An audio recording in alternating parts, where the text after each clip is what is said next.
Hello, hello! This is Vex, and welcome back to Tyranny. If you may recall, in our last video, we began exploring the disfavored camp, where we ran into a new party member. Well, I guess you could say he's a walking suit of armor, even though he is an actual person. This gentleman right here, Barik. As you can see, he has leveled up, so why don't we go and level him up first. Okay, if I can find the right one. That's it. Skill sheet. If you remember when we were leveling up Vex, we have a point to put into our various skills.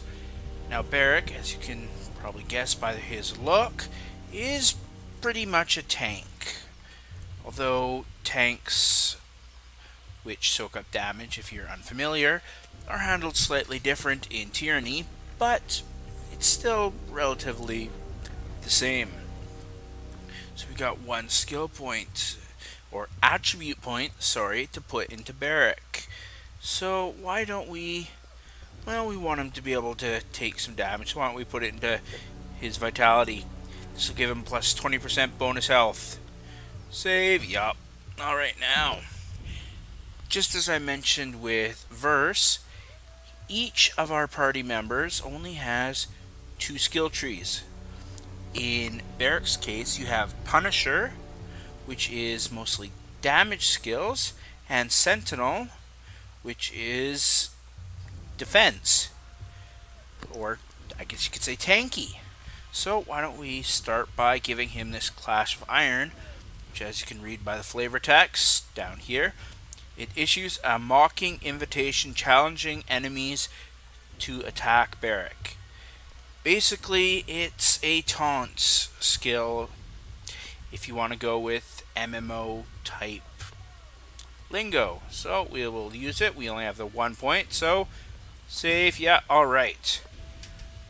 Now Barik is leveled up. He is now level 2 like the rest of us. Now in this video, I plan to actually speak with Barik as we did with Verse in a couple videos ago. So let's speak with the essentially walking suit of rusted armor. Fatebinder, you look like you need to talk. Barik nods to you. What can I do for you? Alright, just like with Verse, we have a whole bunch of topics we can discuss with him. So let's start with the obvious and ask him a little bit about himself. I am the line your enemies cannot cross. All other details are meaningless. But I suspect you have some thirst for details. So ask away. Let's go from top to bottom. Did you seek the trade of war, or did it find you? Both, I suppose. I knew fighting was in my blood, and the disfavored offered me a chance to use my skills to bring peace. Otherwise, I'd have wound up some brigand or an enforcer to a crooked merchant. Barik taps his scabbard, looking away in thought. Well, Verse has things to say about that. You think Ash and his legion bring peace? That's cute. But it doesn't hold water from where I'm standing, big guy. I've seen them spill as much blood as any chorus gang. Excuse me. You've clearly been too busy sacking villages and stealing crops to notice how a proper army conducts war. We sow order, not discord. Alright, now, we could go through and just agree with Verse, agree with Barik, or we could mock them both, say that they're worse than Ash and the Voices, stop it, or we can just say nothing. Well, to avoid angering either of them, I'm just going to say nothing. Enough of this. You're making us look foolish before the Fatebinder. May I continue my story, or do you plan on interrupting again? Barik waits until Verse makes a rude, dismissive wave before continuing. The disfavored needed recruits in anticipation of the march south. He offered to care for my mother and brother as long as I stayed with the Legion, which is a better guarantee than you'll find anywhere else. I was an elite fighter as far as most were concerned, though still green by disfavored standards. Luckily for everyone, my skills improved under the Iron Marshal's rigorous training. Well, let's ask him about his name. Maybe the disfavored have a way of naming their people just like the Scarlet Chorus. Barik is a shortening of my northern surname, which has been passed down through the generations since Graven Ash assembled his army. I go by it because I wear it with pride. The proper form is Berkonin. Oh, I'm glad he shortened that. That is not going to be fun to say many times. Beyond its age and association with the General's Legion, the name of Berkonin, hopefully he doesn't repeat that again, has no great titles or associations. I hold no claim to a great house or legacy, save for the disfavored. They are all the kin I need. Well, if you remember in our last episode, it did mention that his armor was rusted and dirty, as you can kind of guess from looking at his picture here, or even his standing in game compared to the other disfavored. So let's ask him what's the story of his armor. It is a symbol of Kairos' will, one that I am not likely to forget. I found this armor. Perhaps it would be better to say that it found me during the Edict of Storms. Alright, let's ask him about what happened during the Edict of Storms. When we heard that Kairos would proclaim the edict, we rushed into the field to battle the forces of Stalwart. I was shoulder to shoulder with some of the Legion's most decorated veterans, and my pride blinded me to the danger.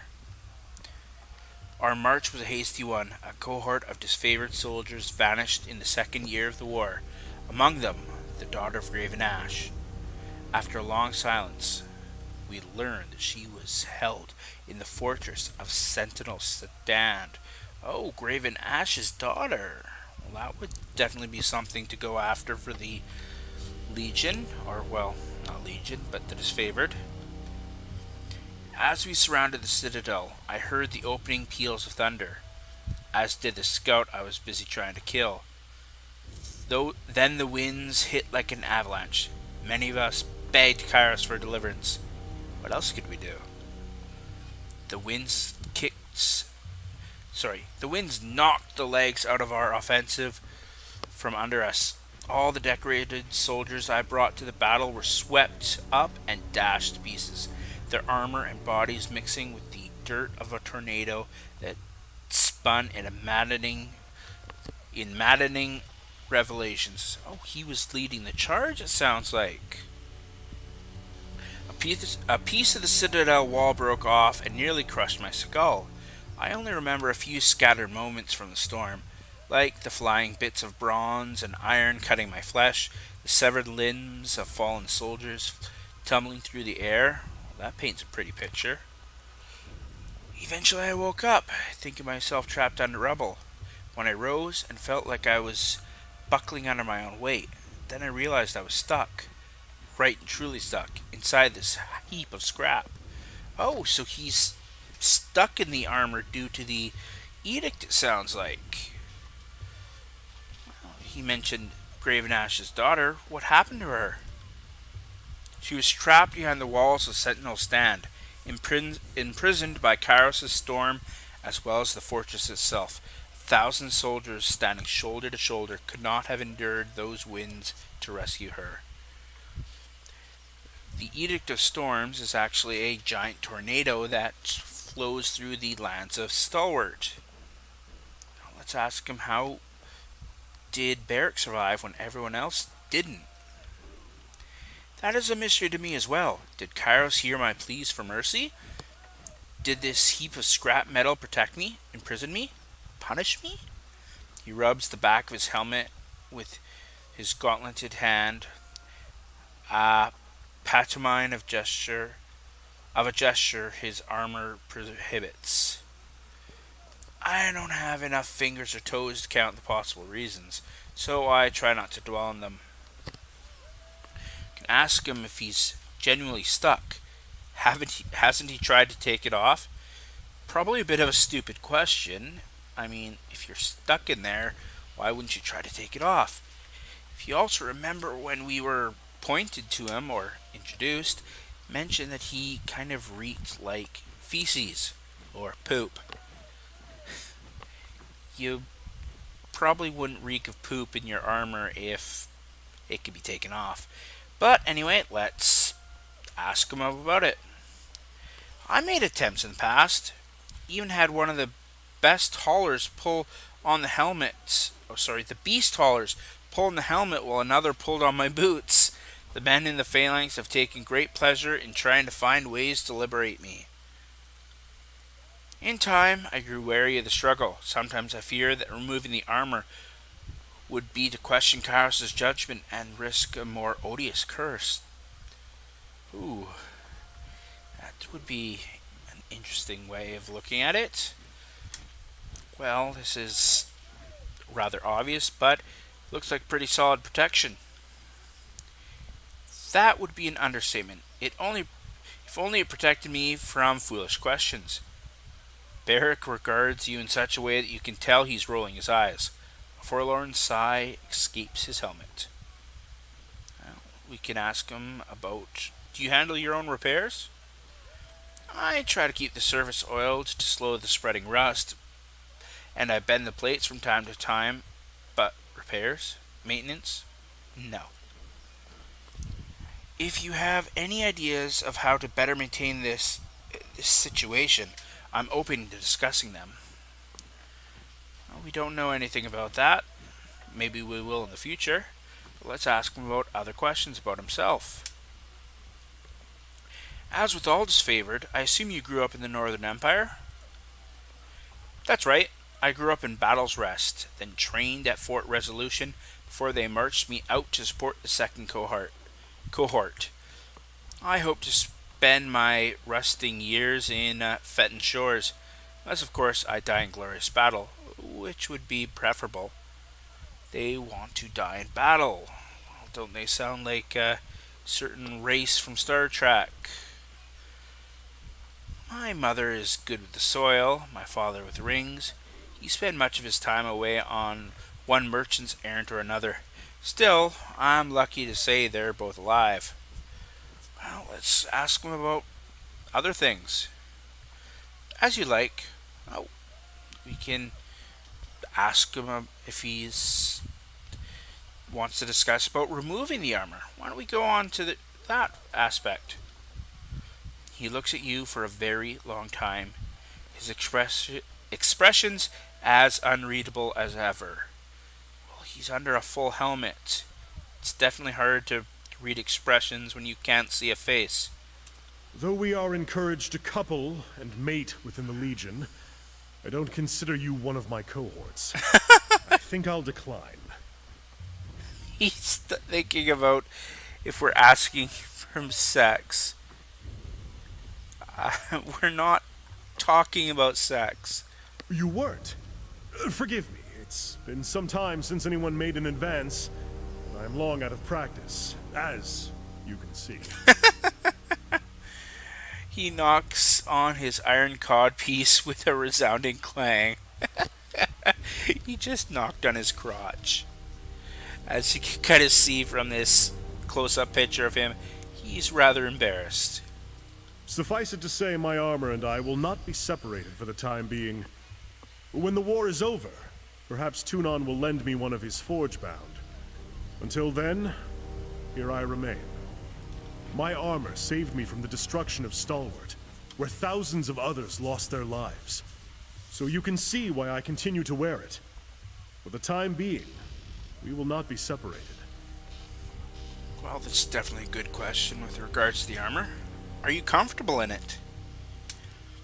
I have somehow developed enough calluses that I can sleep at night, but I wouldn't call that comfortable, would you? This is my armor.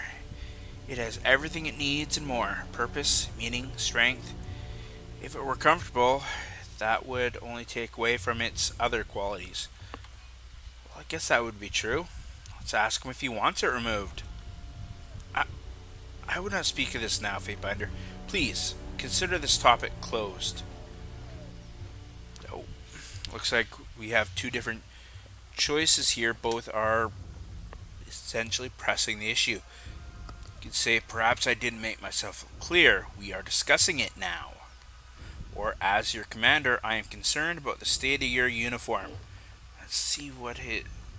We're halfway to loyalty tier 1, and we're nowhere near fear level 1. Well, let's be nice. Oh, we gain loyalty for that. Damn it. You're right to be concerned. My apologies that you needed to pull rank. It was wrong of me to withhold information. I don't need you to tell me that this suit of junk is a literal pain in my ass. Yeah, no kidding. Half broken, smelling of a midden. I think that's kind of like a toilet. And perpetually jabbing my side with some Kairos be damned caltrop. These dusty plates may not be up to standard, but they serve the disfavored well enough on the battlefield. If only to intimidate the enemy. Better for me to endure this condition than to shrink an advantage. Considering that I wore this as I marched across the bones of Stalwart, that was my burden growing heavier with each step, I have no desire to leave it behind. It's a lesson, a reminder, and yes, a prison, but all of those things make it something more. Something more?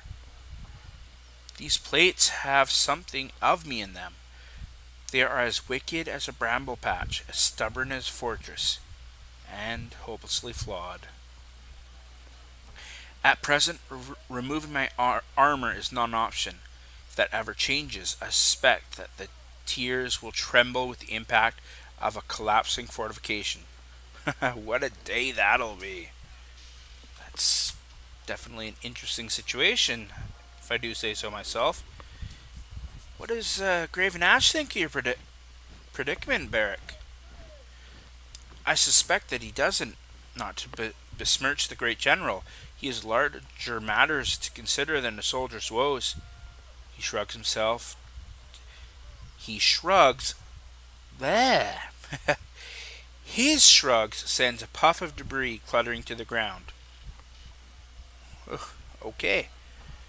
How long do you think it can last? The armor hasn't shown any signs of weakening, and my maintenance regiment, all that keeps it from rusting solid. Were I to stop applying oil and give in to entropy, the shell would harden to a degree that no forge master has ever seen. I think it could very well stand for as long as the old walls, with my skeleton peering out from the depths, and someday not even that. Oh, there's an image. Verse. Now, isn't that a cheery thought? Well, I kind of said the same thing, didn't I? Should ask him what he can and can't do. I mean, if he's trapped in armor and going to be traveling with us, it's definitely something that we should know, huh? I can strike fear into the hearts of our enemies and protect a shield wall with my very body. What more do I need? How do you vacate your bowels? How do you poop? Let's say I manage, and manage poorly. The parts of this misbegotten thing I can reach are in better repair than the ones I can't. How do you take pleasure from life? Don't we gain fear for this? What are we at? We're at loyalty 1 and halfway to fear 1. Are we actually talking about this, Fatebinder? Do you have nothing better to do than wonder how I access my nether regions for a frenzied bout of self-interest? Verse, look at her picture. I don't want to hear about this. How do I even run far enough to avoid it? Verse plugs her ears and winces against the inevitable. Well, I can't. And not for lack of trying. My works are inaccessible from the outside, and as much as I've tried to worm an arm out of this sleeve of iron, I would only succeed in dislocating my shoulder. If you ever think me frustrated or disagreeable, just imagine what. If you ever. Yeah, that's what I meant to say. Just imagine what I've dealt with since the third year of the conquest, or more accurately, what I haven't dealt with. Okay, how do you fare in water? Better to ask, how do I sink? And the answer is quickly. Water passes my lips easily enough, though I take great care to keep it from anywhere else. Yeah, if he gets it anywhere but his lips, it probably just goes all the way down to his boots. And, well, if you ever walked in soggy shoes, it wouldn't be very comfortable. Okay, looks like there's nothing more we can ask him about his armor. Let's ask him about his favorite proper. We are the Iron Legion, the warrior elite of Kairos' fighting force. I could easily lose count of the hours extolling our glories. What is it you want to know? We sure could go on about this, can't? Have you fought in any notable battles? I served in Stalwart for better part of a year. Faced the enemy everywhere from Coral Run to Sentinel Stand. I lost count of the battles. Seems like we fought every other day. A sigh echoes in the caverns of his helm. Some of our best victories took place there, fighting an enemy worthy of our iron. But we were not successful enough to please the Overlord. And the final intervention was harsh on us all. Barik takes a deep breath, his arms folding as his posture stiffens. I had an unusual view of the Edict of Storms. Kairos' judgment left its mark on me. Yet, considering how we fought at Stalwart, with the skill and honor of legend, only the Edict is remembered. A shame. What can you tell me about Graven Ash? Graven Ash is the general of the disfavored, veteran of centuries of battle, and an Archon without peer. I would follow him to the void and back without question. Barik swings his arms in salute. How did he come to serve Kairos? Before uniting the Northern Empire, Graven Ash served as a warlord in the service of one of the local kings that defined Kairos' rule. Incredible as it may seem, Ash stood against Kairos' rule. Oh, that's definitely interesting. Though his army was dismantled by Kairos' overwhelming numbers, Ash's forces performed admirably. It was said that he and his troops claimed 77 lives for each of their own. Ooh, those are definitely overwhelming odds. But still, a 77 to 1 loss ratio. The elite is definitely an understatement. Kairos took an interest in in the military genius that bloodied his army. Graven Ash was summoned to a conclave of Archons, and though he was sent in chains, he left as an Archon, having been granted a position of power in Kairos' great hosts of war. Thus the disfavored were born. All of us today trace our line back to those warriors that impressed Kairos with their will and tenacity. The only difference is now we fight on the winning side. I thought though the general seldom speaks of this, I know that Ash humbled himself in order to spare his troops the brunt of Kairos' punishment. His loyalty to the old blood of the North is beyond question. We can either say he made the right choice to save his troops, or so Ash bent the knee to a conqueror. Well, I think he made the right choice. Apparently so did Barik. and he would make it again to save any of us.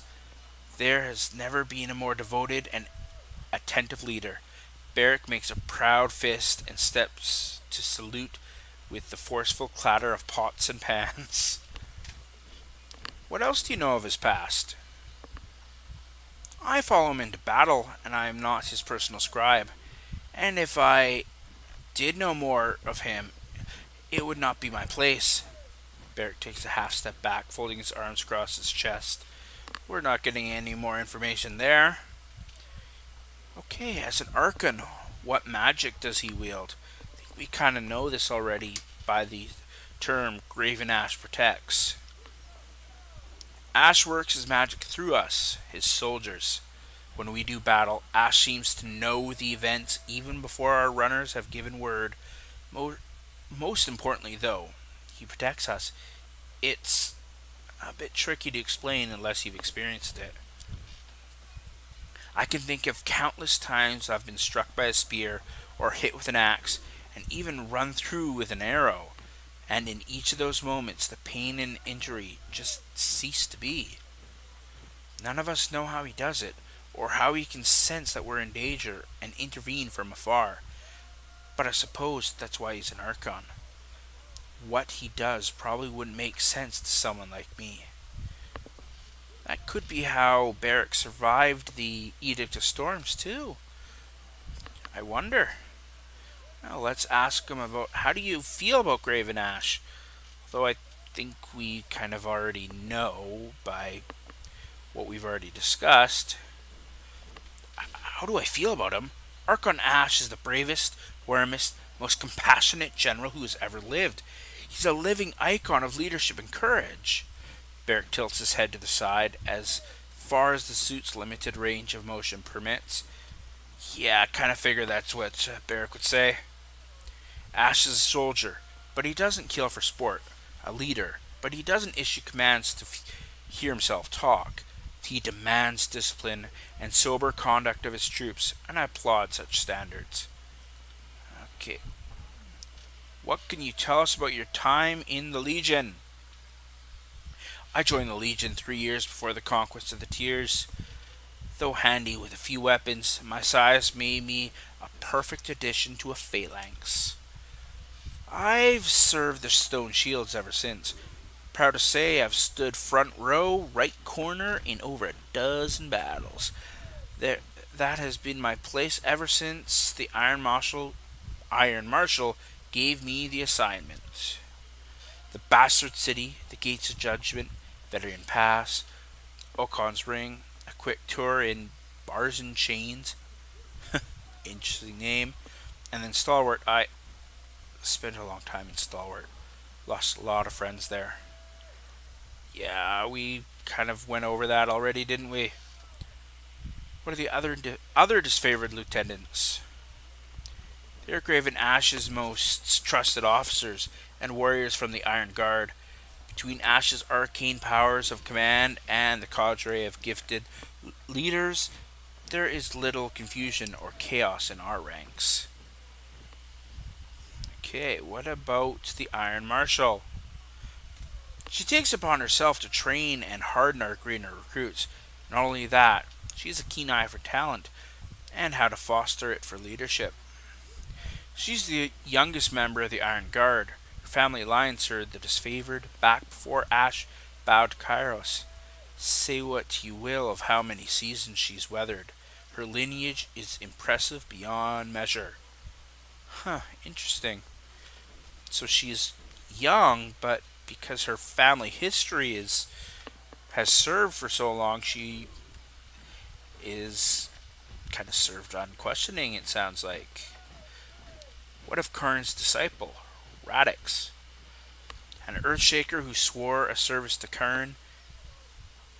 I'm gonna keep mispronouncing that. A few years before the conquest. Since Karn is gone, the cult now follows Radix. Unlike his Archon, at least he knows how to follow orders. Now we'll learn about this later, but Karn kind of went rogue, and Kairos had to step in. To his credit, Radix seems to appreciate the honor of fighting alongside the disfavored, Karn was always peeved to be invited in the glory. The mages seem a necessary complication. They are insubordinate and can't lug their own supplies, but I would not want to go to war without their spells of tremor and keep leaping stones. As I mentioned, they are earth mages. What can you tell me about the Scouts Master, Merrick? Merrick is a devoted leader, and Ash seems to hold his council in high regard. Both set their troops ahead of themselves, which I'm sure is why they work so well together. He's no magician, but he does share a special connection to his warband, and they are entrusted with the most important scouting assignments. They say he can see what his scouts are, or where his scouts are. No, they say he can see what his scouts see, and hear what they hear. Oh, that's definitely some interesting magic, if true. What about the veteran warrior Veramis? I don't think we've met most of these people. He's the finest of us, second only to Ash. Veramis is an Evoctus, a soldier who lived to see the end of his term of service. It's rare for anyone to survive that long, much less willingly return. Oh, sounds like this guy is retired, sort of, and come out of retirement to serve. These days he lends his tactical expertise to Graven Ash, though by all rights he should be enjoying his twilight years in a seat of honor and dignity. Is there other things about this favored we can ask? Oh, there we go. Why didn't the Legion prevent the uprising of veterans? Well, that might be a touchy subject, but let's ask. I think that's a question you ought to ask the Scarlet Chorus. They too were charged with ensuring the locals remain vanquished and unarmed. Barik lurches forward as he speaks, iron plates grinding under his motion. We can say the disfavored are Kairos' elite. The duty fall was theirs to fail. We could say that if the chorus had conscripted more aggressively, perhaps they would not have been an uprising. That would it's probably not that true. I would say the Veteran Guard are really the only guilty party. It was their rebellion after all. Yeah, it's their rebellion. There's probably would have happened no matter what. Oh, we gained fear for that one. That is a suspicion unworthy of you, Fatebinder. The tears are but children before Kairos. We don't blame them for their ignorance, but the responsibility to set them straight is ours alone. Okay. What can you tell me of the Legion? The disfavored only accepts the finest warriors. We are all volunteers and soldiers by trade, not farmers and fishmongers pressed into service. Oh, that could have been a jab against verse in the Scarlet Chorus. There is a century of tradition, honor, tactical mastery in our ranks. We don't let just anyone in the Legion. Only Northmen of character and prowess are welcome. You could say, what if a capable Tearsman wishes to join? Or we can ask about us. I'm kind of curious what what he'll say if we wanted to join. Charming sentiment, good Fatebinder, but no. You are sworn to another Archon. Your loyalty would be suspect. Oh, I kind of want to ask him about the Tearsmen now. We would not recruit even a champion of the Tearsmen. Each soldier in the Legion is tied by blood and fealty to those who stood with Graven Ash during the coming of Kairos. That is part of who we are, and that will never change. Well, that's definitely rigid, but they're not called elite because they recruit willy-nilly, I suppose. I can ask them why the Legion is called the Disfavored. It is a name born in shame. now worn in honor. Graven Ash stood against Kairos. He was forced to give up much: his allegiance, his pride, and the name of his vaunted army. I'm curious, what was the Legion called before? The name has been forgotten by all save Ash and Kairos, and it's considered bad form to bring up the topic. Since you didn't know any better, I'll say this much: disfavored is the only name by which one needs to know us. Okay, well, he's not going to tell us, or even if he knows, he's not going to tell us. We can ask him about his opinion of the Scarlet Chorus. Although, based off what we've already gotten out of him, I think it's not exactly positive. Or let's ask him anyway. Our allies do not share the disfavored sense of honor and discipline.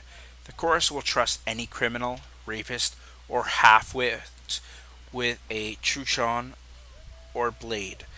Think that truncheon is basically a club or a mace, something like that, though I'm not sure. What would you like to know about the Scarlet Chorus? What do you know about the voices? The Archon of Secrets. All I know are rumors, hearsay, speculation, but that's as much as anyone knows of the voices. Some accounts tell that he's actually dead, and the Overlord has trapped the minds of his foes in the same body to torture them all. That's likely an explanation as I've heard. That would definitely be unpleasant and quite mean of the Overlord. In truth, I know little of the voices, and have reason to suspect almost anything about him could be true. You could tell me his tears turned cheese back into milk, and it would seem more sensible to believe than not. He's definitely a secretive Archon. Do you know anything about the voice's power? I am no scholar of sorcery, but as I understand it, the voices is a thief of minds. They say he can swipe your thoughts and make them his own. I don't know how it works. I think there's a was missing there. When I was recruited into the disfavored, the Iron Marshal told me never to take an audience with the voices if I didn't have a witness on hand. Yeah, I kinda gotta agree with the Iron Marshal on this one. But I wonder, do you think he's disloyal, Barik? I really shouldn't comment on such matters. Barris looks ahead blankly and clears his throat.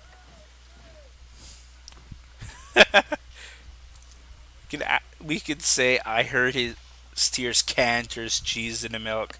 I have to say it. Oh, we gain loyalty for that. Very amusing, Fatebinder. So, what do you know about his associate, the Archon Siren? She's the Archon of Song, if you remember.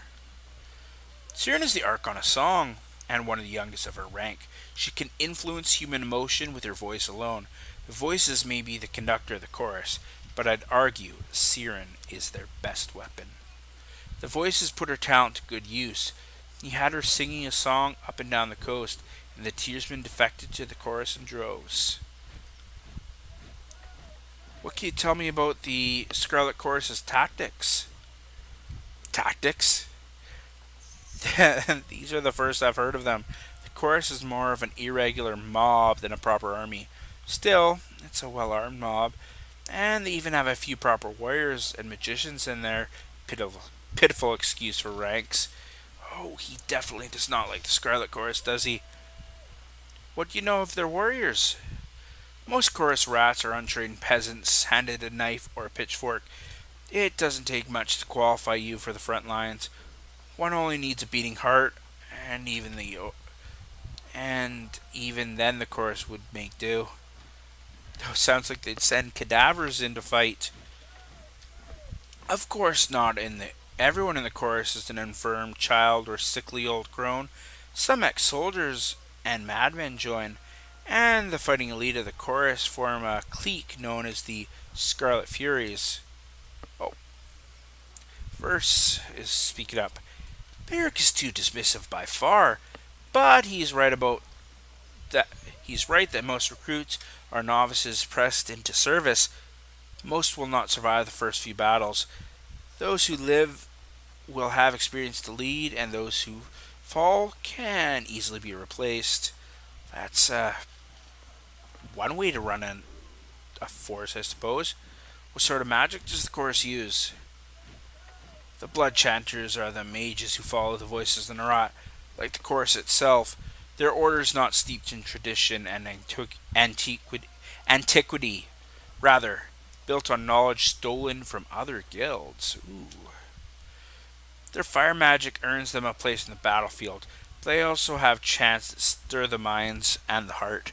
The motherless sods have spells that could bolster a man's courage or tap fear into their hearts. Sound like they have limited brainwashing capacity. Or, well, I guess buffing or debuffing anyway. The chorus is a mob. How is it led and supplied? The Voices in Iraq gives orders to his elite commanders, who in turn sends instructions out to the gang captains, but beneath the hierarchy, it is chaos. Whole gangs will break from the larger force and disperse back into their homelands. The chorus is inefficient beyond words, and yet more bodies keep coming in to replace those lost in the mess. Verse. Insufficient. Every weakling lost in the shuffle is one less burden to those in the choir still dancing the song of battle. One must be harsh, otherwise the stupid and the soft will inherit the chant. The chorus has a lot of mouths to feed, so the conscripts that can't or won't fight are made to gather food and water. Else I'm told they're fed to the pigs, becoming food and water in a sense. Barrett shrugs. Ooh, unpleasant. Fine contrast to the honor, efficiency, and decency of the disfavored. The Legion demands courage and tenacity, but provides us with good iron and does not leave its soldiers to forage like vultures. Back to my previous questions about the chorus. How do you think the Scarlet Chorus convinced so many Tearsmen to join? It began with Siren.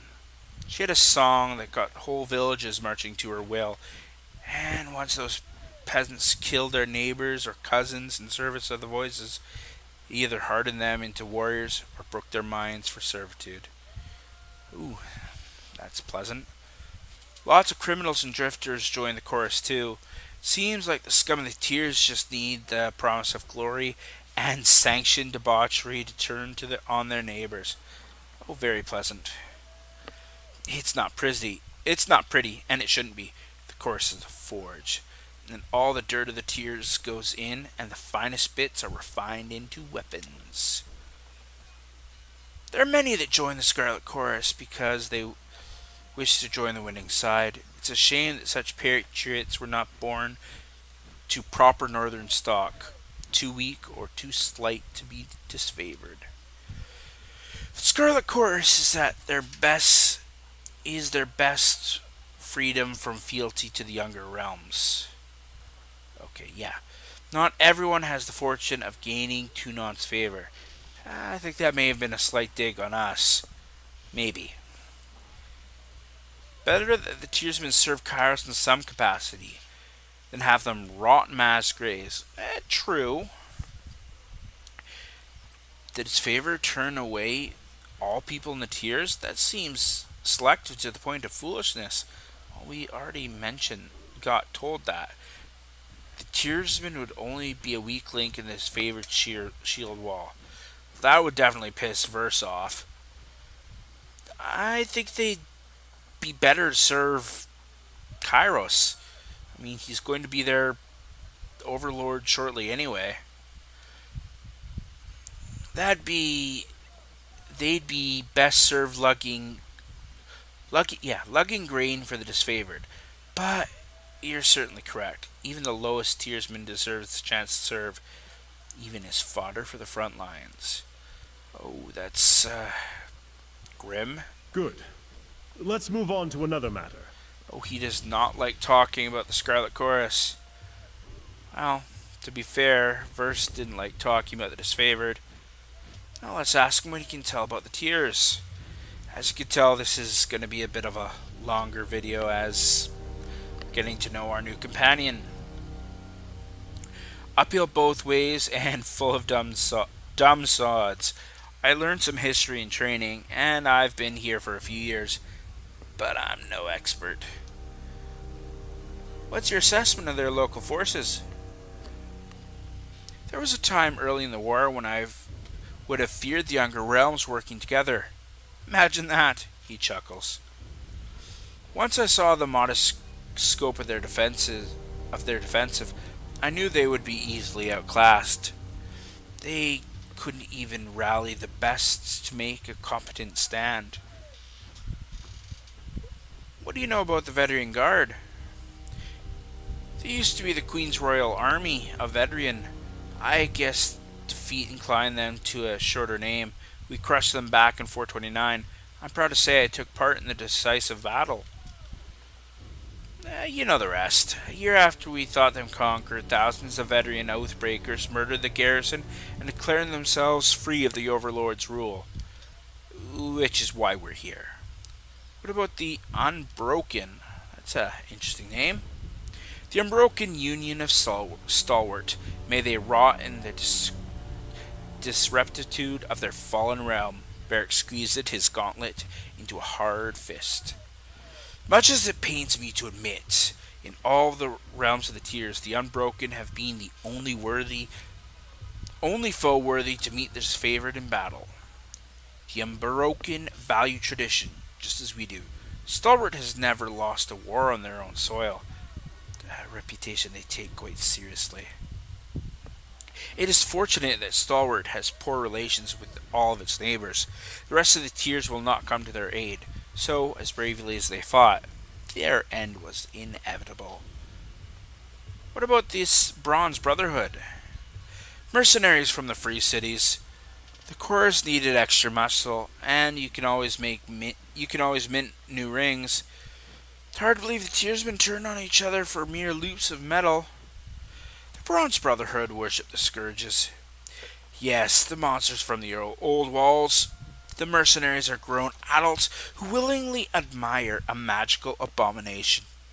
Read into that what you will. That said, it should surprise no one that the Bronze Brotherhood eventually wanted more than just rings and turned on their contract. Kairos now considers them an enemy, which is for the best. The Overlord needs a better class of combatants. Well, mercenaries are always going to be in it for themselves. And the coin. Go on, Fatebinder. What do you know about the Younger Realms? Before we marched on the Bastard Tier, I recall Graven Ash giving us a speech as we stood assembled at Fort Resolution. He told us that the Younger Realms lacked the sense to make a stand against us. I don't think I need to point out the average tiersman is just plainly inferior to the sons and daughters of the North.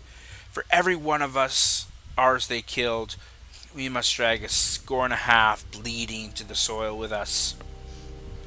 It didn't help that they're afraid of magic, and relied on their battlefield prowess to stage a defense. Interesting.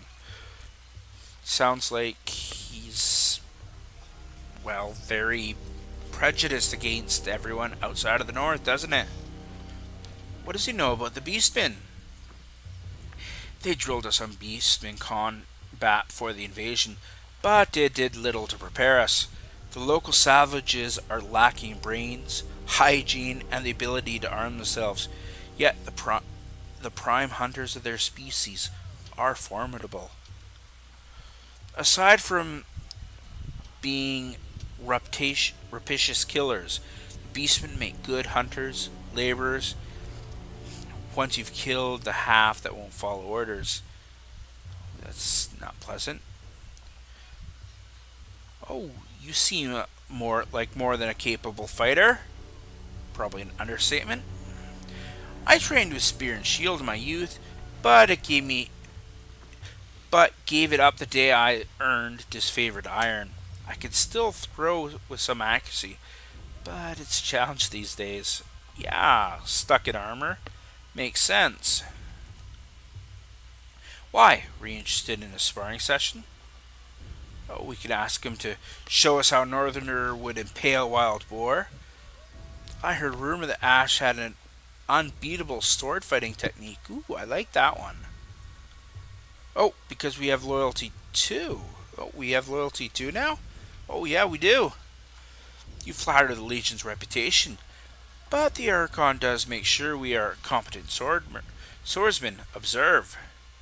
Oh, we gained one-handed weapon skill. I was hoping for two-handed. Barik takes up a sword and offers several practice jabs, testing its weight and balance. Before you know what to expect, the gleaming iron whips through the air fast enough for a sharp breeze to disturb the air. Barik does this several more times, never showing any signs of exhaustion. What has he had in mind? What do you think about our circumstances? The edict left little room for confusion. A representative of the Overlord must breach Ascension Hall before Kairos' Day of Swords, and must assume death is the price of failure. We should assist the disfavored in their siege preparations, as only the Legion should take the Well's fortified citadel. I wouldn't wager a wooden ring on the Scarlet Chorus impressing anyone but the Vultures. We can ask him what he thinks about us and what we've done. Any reservations I have aside, your military record speaks for itself. You are Tunon's Fatebinder, and my opinions on the matter don't come into it one way or another. We can ask him about verse, but I don't think we will do that. Before I end the video, I wanted to show you one important thing with regards to Barik. You'll notice his armor here has this little lock by it, which means we can't take it off. It's also named Fused Iron Armor. Eventually, we can upgrade his armor, which will benefit him eventually. Hey, wait, what's this? Oh, what does this give us? Oh, an extra vitality. I think I'll equip that to give us a little bit more health. I mean, we're at 116 while Barik's at 132. And versus at 105. Not exactly screaming in this. What is this one? Oh, haste. Let's get Barik this. Oh, accessory. Oh, that's the end of our accessories. Alright, at this point, I think I will end the video. In our next one, I think we'll finish exploring the Scarlet Chorus camp, as I know there's at least one more quest here, and at least one or two merchants which we can interact with. You guys enjoyed, and I hope you guys have a great day.